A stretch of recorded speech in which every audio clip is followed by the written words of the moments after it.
সফলতার কোনো শর্টকাট হয় না, হয় অনেক কাঠখড় পুড়িয়ে জীবন যুদ্ধের প্রতিটি অধ্যায়ে নিজেকে প্রমাণ করে করে একটু একটু করে আপনি সফল হবেন, একটু একটু করে আগাবেন। ইটস এ জার্নি, এটা কোনো ডেস্টিনেশন নয়। এবং সফল হওয়ার পথ পরিক্রমায় কোনো লিফট নেই, সিঁড়ি বেয়ে উপরে উঠতে হয়। কি বেয়ে? কিন্তু আমরা সফল হতে চাই কিভাবে? ডাইরেক্ট 100 তলায় তো আমি সফল, উপরে সবার উপরে আমি, এইভাবে চাই সফলতাটা। সবার উপরে উঠে যাব, গোল্ড মেডেল গলায় পরাই দিবে, আমরা সাকসেসফুল না। সফলতার রাস্তায় কোনো লিফট থাকে না। কি দিয়ে উঠতে হয়? সিঁড়ি বেয়ে ঘাম জড়িয়ে উঠতে হয়। দেখেন, শুধু আলোর মুখ দেখার জন্য মায়ের পেটে আমাদের কত সময় লাগছে বলেন তো?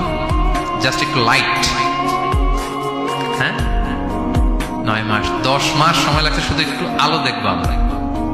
একটু আলোর মুখ দেখার জন্য আমার লাগছে 9 মাস। আর এখানে আমরা শর্টকাট খুঁজে খালি